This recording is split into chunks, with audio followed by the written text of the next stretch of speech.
This podcast is brought to you by Penji. Penji is a creative subscription service that gives you access to pre-vetted, agency-trained creatives from all over the world.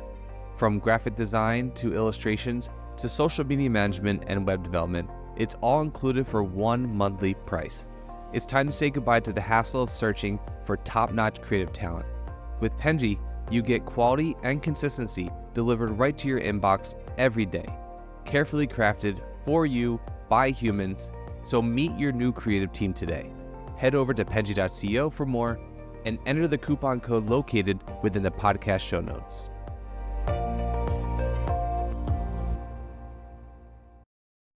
Hello, everyone, and welcome to the Fully Managed by Penji podcast, the podcast where we discuss marketing and business tips to help assist you on your business journey. I'm your host, Shannon, Penji's partnership coordinator, and I'm joined here today with a very special guest, Sarah Jolly from Jolly Creative Agency.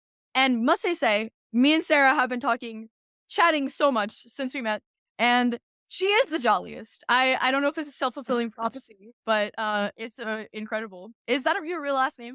That is also We are already friends. We are Yeah, already fast friends. Is that your full last name? Like That actually, is my last name. Yeah, and I got married 3 years ago, and I told my husband, I'm gonna be keeping my last name. I'm going to continue to be jolly, even though I was like, and I was like, don't take that personally. I love you very much. I love your last name very much, but we're already here. I was like, I already feel like that's kind of part of who I am.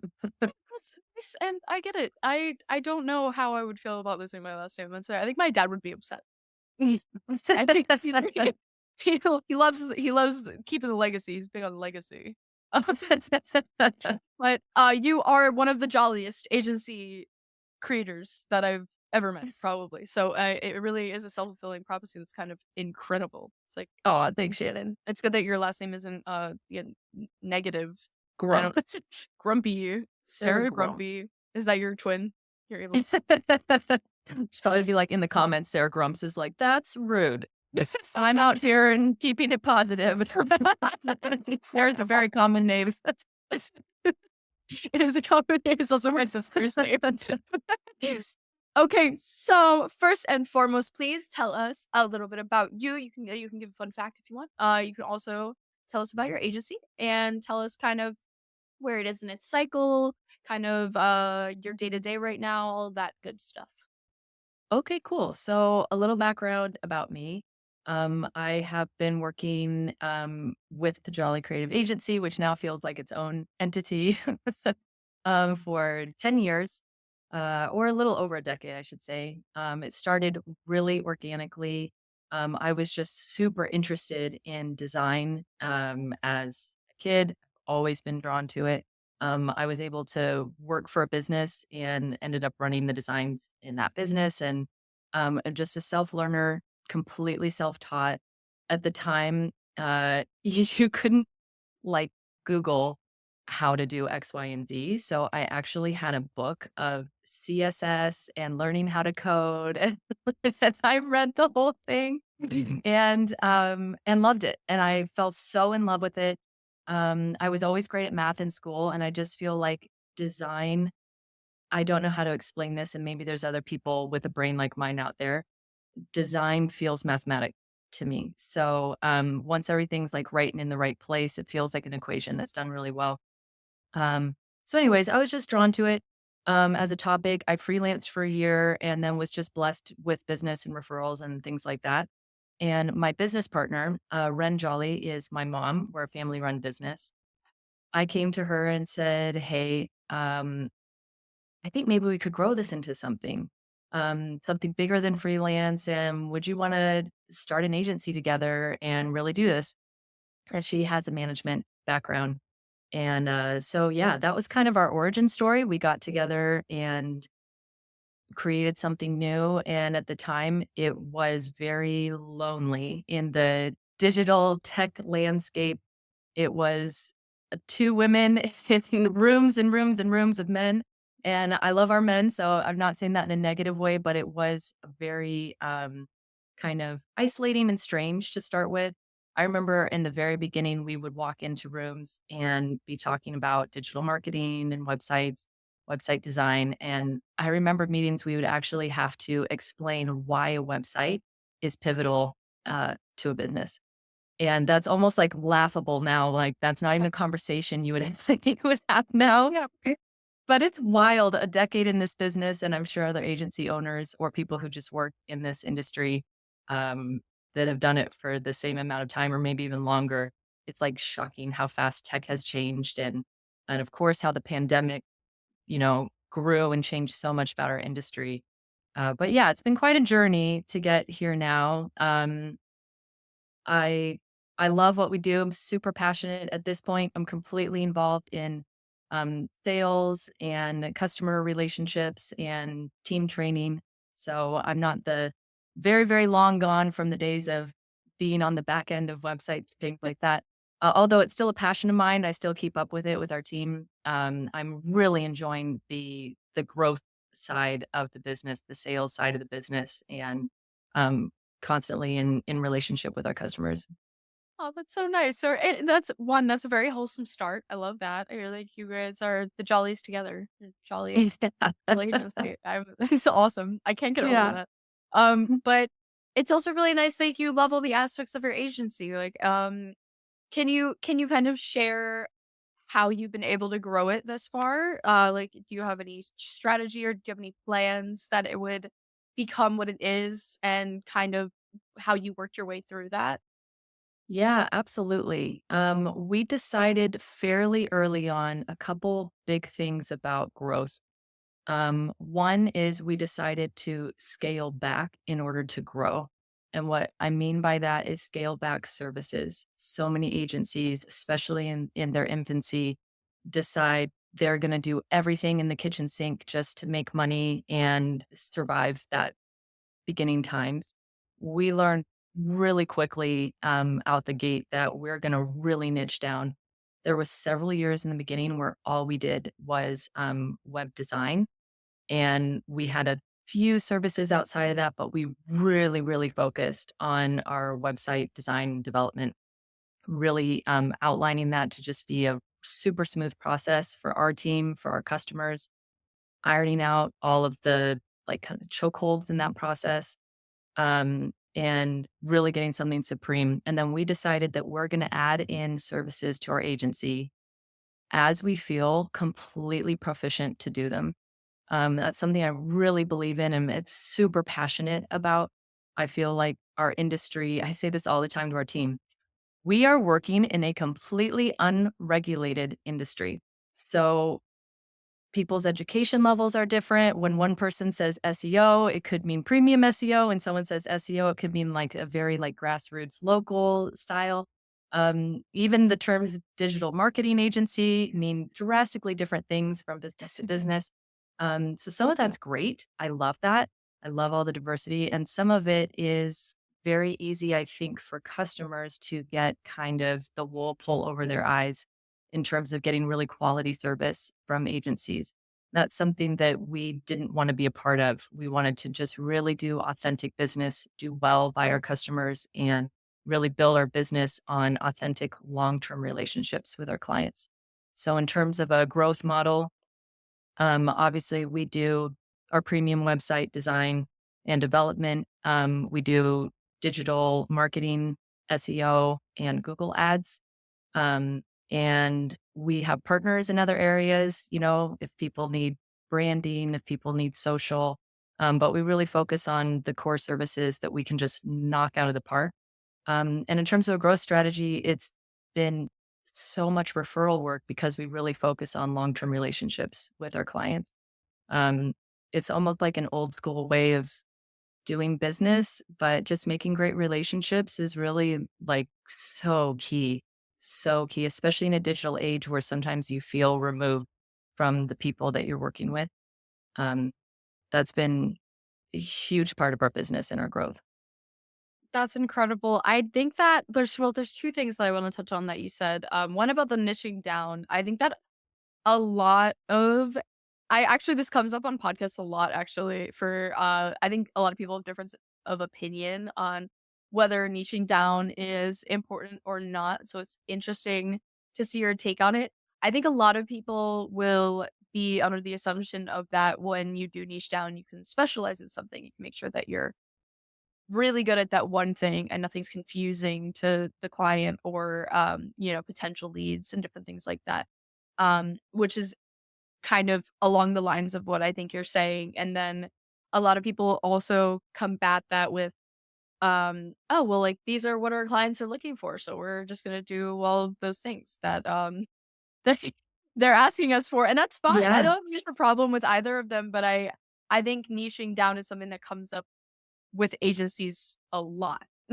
It's scary. It's scary. Like, even as, right, marketers, like, sometimes you'll tell your client, "Hey, we really need to focus on a target audience. Not everyone, and maybe this person and maybe that person. We need to focus on a target audience." But it's scary. It's scary when we tell our clients that. They get scared that they're leaving potential business out the door. It was scary for us to do it. I will say it was really successful what we did.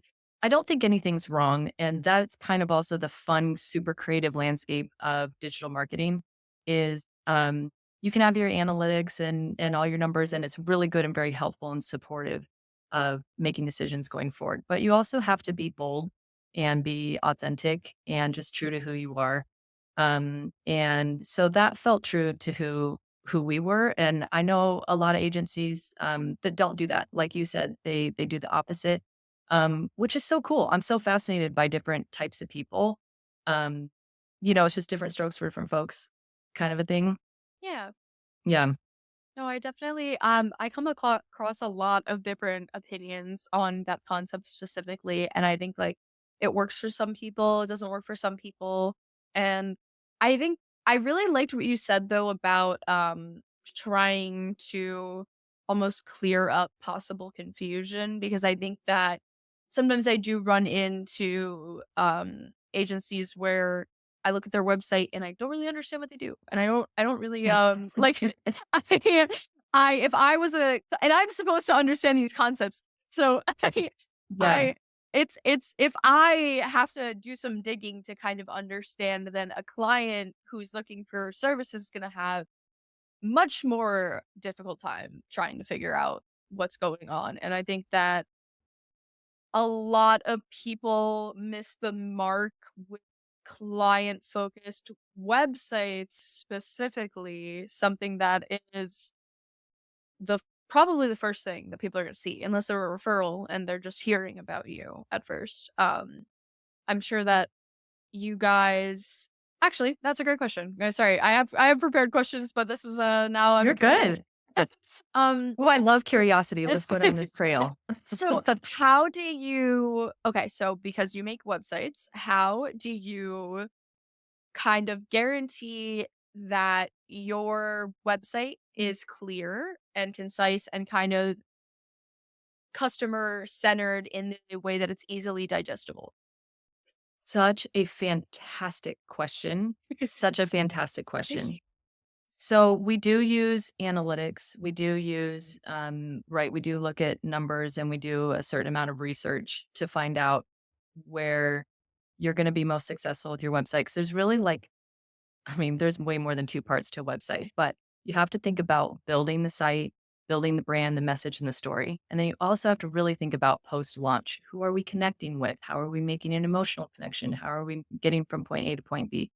We definitely want the analytics and the numbers to be there to guide some of our decision making. But then something that we do in our process is we do not build templates first. And I'll kind of explain. I'm sure I believe that the audience here is mostly other agency owners or people who work in this industry. But if there's anyone who's not, I'll explain that just a little bit. A lot of agencies I know create like these blank pages and they create designs first, and then they'll fill in content for these pages, sort of build it out that way. And we found that to be, in terms of a process, really like anti brand and anti story. So we don't create a single thing until gathering all the content from the client and or creating the content with the client. Of course, that looks different for each project. Maybe we're the ones creating the content and we're doing it through interviews and things like that. And then we're writing. Um, but the reason we always do content first is number one, that's one of the biggest pain points between agencies um, and the owners is it's so difficult to get. it's like homework, right? And like they're already they're so busy at work. They're so busy in their business. Like it's hard to find the extra time to do the writing, to focus, to give the feedback. So there's a lot of excitement when you first start a project. And so we put that content collection up first before you see any designs because there's still a lot of excitement. We break it down. We kind of have a formula breaking it down in these bite-sized chunks. So it's really easy to produce. But it helps us also to really look at the story and the message and the flow. We stopped doing wireframes for the most part. There's some clients that still make sense for, but for the most part, most people don't understand wireframes. They want to like really think about design immediately, and we want to try to get them out of design and thinking about what are you saying? How are you making a connection with your client? And so if we do that in like a document style versus a visual style, of course, each client's a little different. So if we do work with a client who's totally visual, we have to do wireframes, and that's great too. But it helps them to like disconnect from design and go, is this good content? I see, like you said originally, it's so difficult to go to a website and go like, I don't understand what they do still. And to me, sometimes that's bad design, but most of the time it's bad content. So we really strip it down and do content first. Our creative director has a background in film, script writing. He's award winning. He's fantastic. And so he also really works with our customers to bring forward their story and to bring forward like the snippets, if you will, the way that people read websites quickly. I think you need to understand through like titles and buttons what you do. So he's really good at that as well. So I'd say that's a big thing that we do that's, I think, different from some agencies that really helps the websites connect to their ideal audience member in the end, if that makes sense. No, that makes perfect sense. And I really like that because not only do I sometimes go on a website and the content isn't there and the idea that I still don't understand what they do, or maybe it's hard to navigate, but I think that I do see a lot of beautiful websites that don't say much. Exactly. And I just don't really understand it because it's great that the design is there, but the most important thing is conveying something to your audience. And of course, like if they go hand in hand, you can have a boring website and the content's there and it's very clear, but no one wants to click on your website. No one wants to scroll through it because I mean, it's exactly. It's like not a making Word the document. connection. Yes, 100%. Like to be successful, you have to make a connection with that user.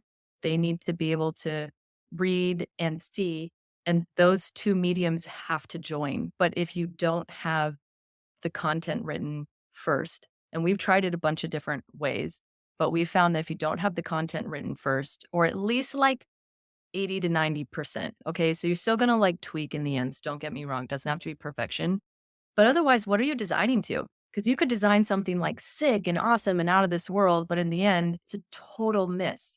And also like it really capitalizes on the excitement that the clients have. So they want to be able to finish all their content so that they can see the designs. And then we're not stuck prior to launch trying to get a bunch of content into a website that ends up just being floppy and just kind of the last thing that the client has thought about. They don't have time. They're excited. They just want to launch now. I see websites still that agencies have launched. I'm not putting anybody down or Yeah, I know, anything. I get it. But there's back pages with lorem ipsum on them, and it just kind of breaks my heart because I know why that's occurred, and it's because they haven't figured out how to collect content from a client or how to approach that. So, yeah, it's really important, I think, um, in bringing the whole picture together. That's actually so funny. I have seen websites like that. I have come into contact with the lorem ipsum, which is We can, we just redid our own website. We just relaunched. So that was kind of fun because we went through our own process and got to be the client and oh, really empathize with the writing is by far, I think, the most difficult part of of the whole process. So I really do empathize with it. It's a lot, but if you can get that together and choose an agency to work with that will understand that process with you and not like back burner it because it's difficult. but like prioritize it. It makes a huge difference in looking like you bought a template off the web and then you just filled it in yourself, which some agency websites look like that, versus looking like you worked with a professional and you have something that's above in class than all of your competition. Yeah, no, that's really yeah, no, I 100% agree with that. And I think that, not a lot of people can read Latin, so maybe you shouldn't.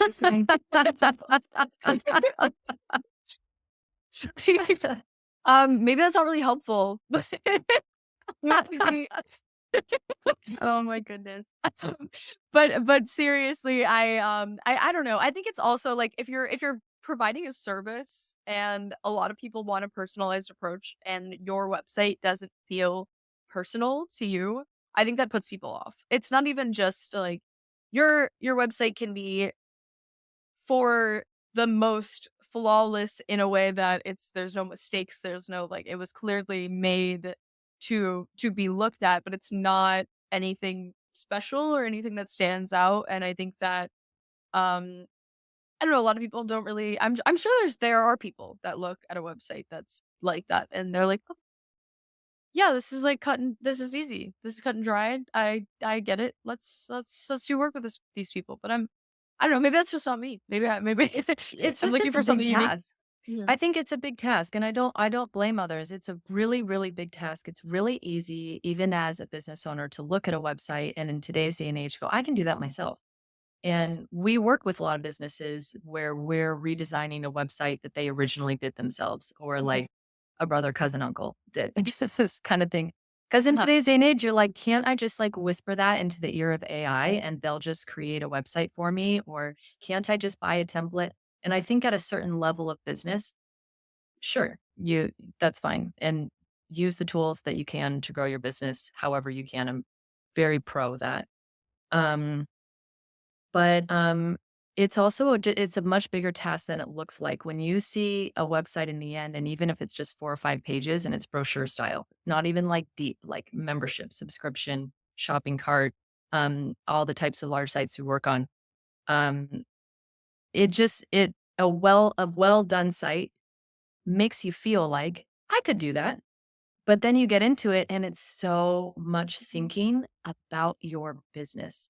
And so I think when you do work with an agency partner, you need to find someone that is willing to go that distance with you, willing to go that extra mile with you to really understand your business, help you represent it in the right way. When clients are writing about themselves, a lot of times they really miss the mark because owners know so much about their own business that they're almost incapable of writing about it from the perspective of the client. And so a lot of copywriting that we help our clients with, gosh, I'm almost making it sound like we're copywriters. So for like we are designers, developers, we do that too, um, but it's like being able to pull back and go, I don't need you to explain to me every detail of your business. I need you to explain why it's of value to the person who wants to purchase your service or your product. Um, so yeah, it can look a lot easier in the end than the actual process is. And that's why I do think working with an agency, even as so much is changing through AI and so many things are accessible, I mean, it's just facts. It will put you ahead of your competition, especially when you match that then with the analytics and you know, the numbers and making smart choices like that. Yeah, no, I think I definitely understand what you're saying with it's difficult for a founder or CEO to get out of their own head in the idea Yeah. about because it's to them there's all these wonderful things about their agency and yes there is. But you don't need to say all of those things on your website. Like you can, and there's a way of saying them, but there's also some things aren't necessary to say. Yep. Some things aren't important to most of the people that are going to look at your website or are going to be Ye interested in your services anyway. Um, and those things might be important, but they're not the thing that they want to see first. They can always, if there's oh, in-depth sure. things, they can just get on a call with you and they can ask you about those things too. Like half the time And isn't that great? Because then you just got a connection. So I'm so with you. We always say two things when reviewing a site. We do we do a scan and then deep read. And your scan should look like this. You open it up and boom, you're flying through the website. And did you get it?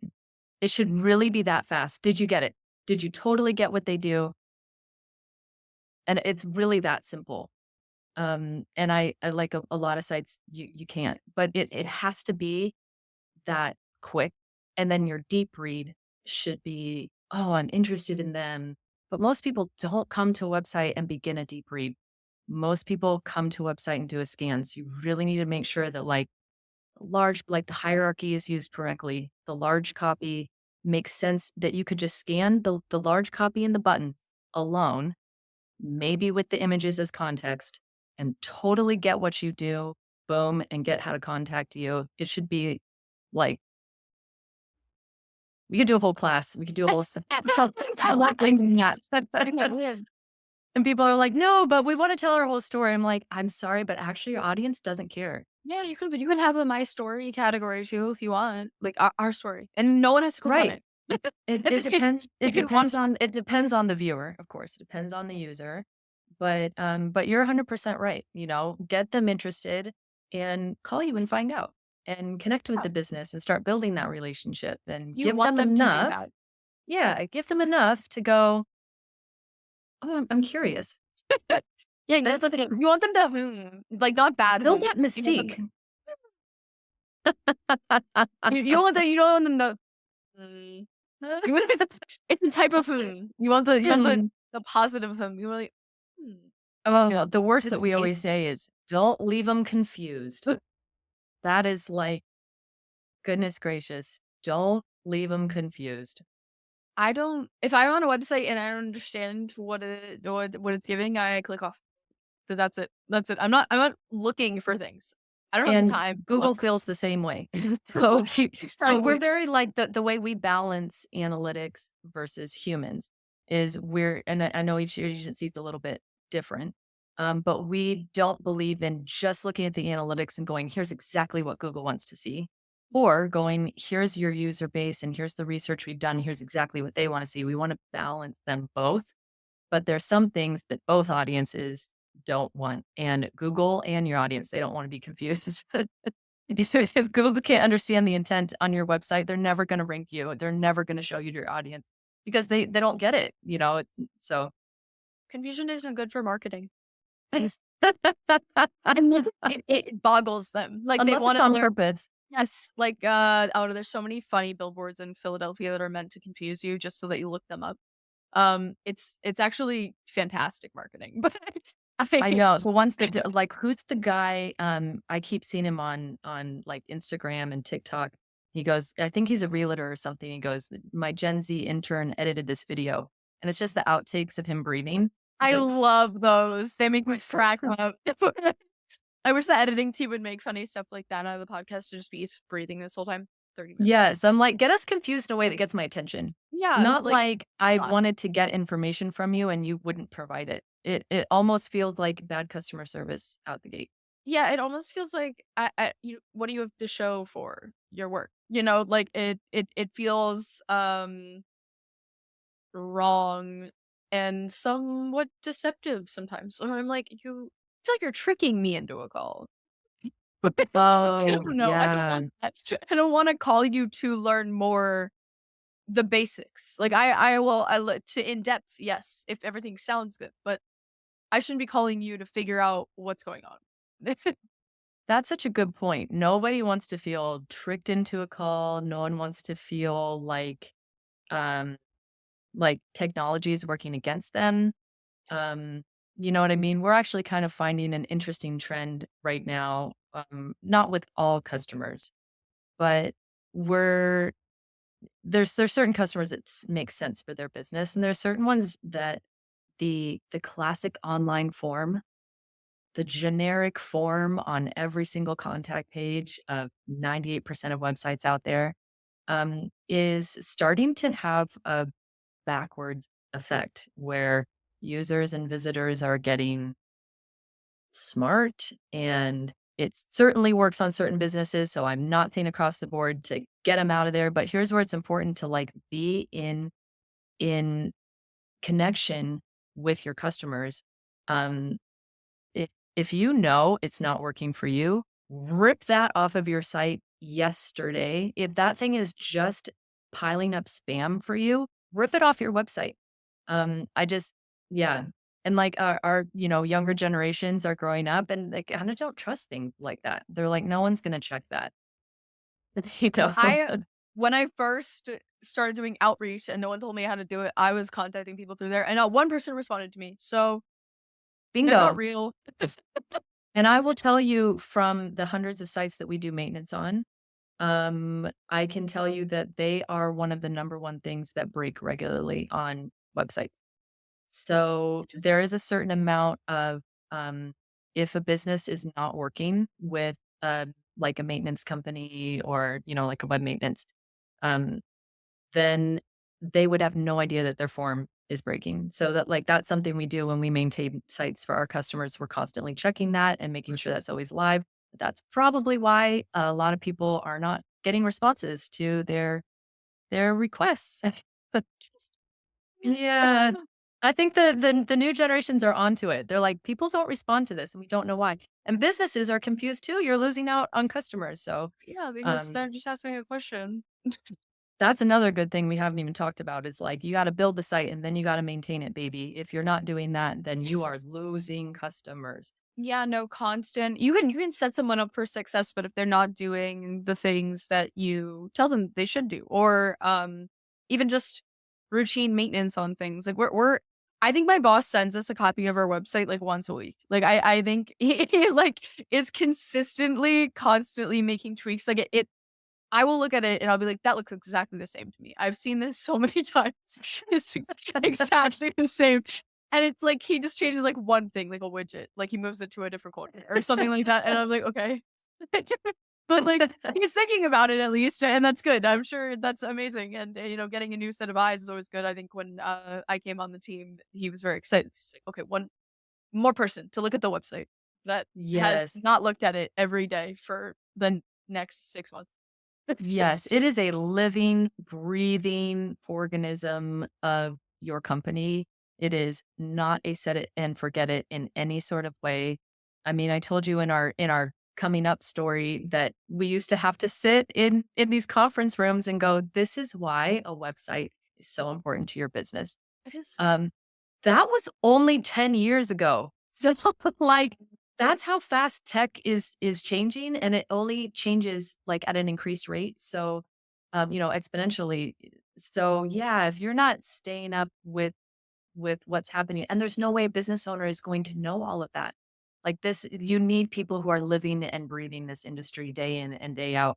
And even us, we're networking all the time with our other agency owners, other professionals and experts in the business, and going, what are you guys learning? Cool. What are you learning? Information sharing. That's another reason I wanted to come on this podcast. Beyond the fact that you're so lovely, and I just loved meeting you. I love that you're doing this for agencies to be able to connect with each other because we can learn so much from each other Yeah. and then share that information with our clients and get rid of these horror stories that clients come to me and they go, we don't trust, we got Well, effed over by a business and we paid them this amount of money and nothing happened and big promises and like, let's end that yeah, by us all communicating and creating a great community where we really service our customers well. I hate when customers come to me with that horror story and then, we'll take as literally. long as we need to win their trust back. But goodness gracious, that's like, Exactly. it's so sad. To have a bad taste in your mouth, especially for something that a lot of people personally believe they can do themselves, so which like you talked about earlier, is like Right. it sucks to find out that something that, an agency can do, but they find out that someone else burned them in the past. And now this company is, they might try to do it themselves and then be horrible at it because it's so much to manage. And you need like a team of people to be able to help you with this. You can do it yourself, maybe. Go. It might take a really long time, might be a lot of money that you may, because you're not an expert. And that's okay. It's okay to be like, And it's Hands off. Hands okay. off. We're gonna give it to someone else. It's okay. It's okay. Trust an agency. That's interesting. We created a service that is just for that group of people who are still hands on with their business and their website, but they want to start growing trust and don't have the budget to work with a full agency. But in my mind, I saw this gap in the market where I was like, okay, people in some small businesses to mid-sized businesses. I feel very passionately about helping businesses grow. That's why we do what we do, and we try to do as much work locally as we can. And we have half our team in Arizona and half our team in California. Um, but so I saw these businesses that were defaulting to work with freelancers, which is a huge gamble. I've met amazing freelancers who know their ish, and I would recommend them day in and day out to clients who can't afford to work with us. But it's a gamble. Then I know some that you're not getting what I think that your business deserves. So we created a a website management service called WebCare, and it's a way for those businesses to get agency level care and management. We just kind of like become an extension of their team, so that they can still feel totally autonomous with their website. Like they haven't given up the reins, but they can start to feel what it feels like to have an agency that you can trust start to take over and become the expert. And then once they have that feeling of freedom and that service has helped them build their business, then they're ready to grow and grow with us. But it's so awesome I see that program all the time, or that service, like almost rehab clients that have just been so burned in the past and are like, I want to start at something very entry level, um, and just rebuild that trust again. Yeah, that's really lovely. And that's kind of even what Penji does. We're kind of supposed to fill that gap of if you want to hire a freelance graphic designer or something like that, where to a smaller fee than hiring a full-time worker in your company and then maybe not being happy with the way that they work or the way that they design and different things like that. So yeah, it's very similar in the idea that, like, you still have the reins in the idea that you're submitting your projects and you're monitoring them and you're doing all of that, but, like, we're doing the work for you. And you can just, Yeah. like you can be involved, but only so much. Like, you don't have to do any work. You just have to tippy type a little bit, give us a little description, and you're all good, and, can you do edits throughout that too. And, Yes, I love that. Because when you have a larger agency that has already you're not just then going out and getting like a freelancer or like you have the trust built in. You know what I exactly. mean? Like this is a core team that can handle this super well. Um, and it's more affordable. I think that's so awesome. I just think it serves businesses at large that can really use it. Yeah, I couldn't say enough about that. I'm very passionate about that. I agree. No, I definitely agree, and that's it's really great to one get to talk to you because I have to cut this short. So I'm gonna say thank you so much. Thank you so much, Shannon.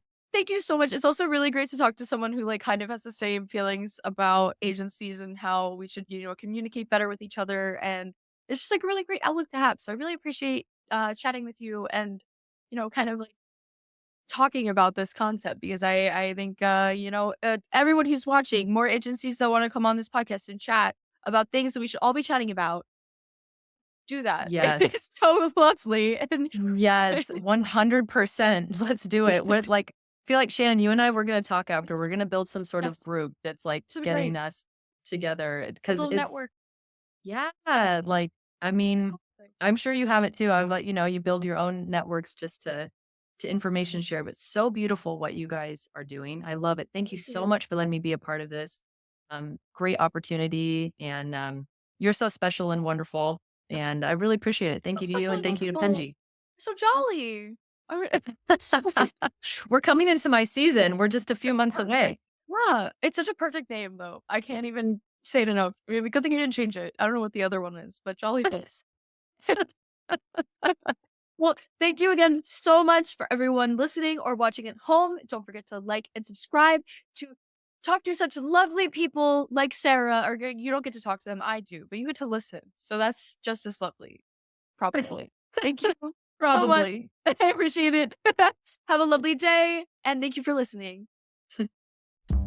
You've been listening to Fully Managed, brought to you by Penji. Check out the show notes to learn more about today's guest, and to learn more about Penji, the human-first creative subscription service, head over to penji.co. And by the way, if you're still listening, it would mean the absolute world to us if you were to share this podcast with a friend, and of course, subscribe.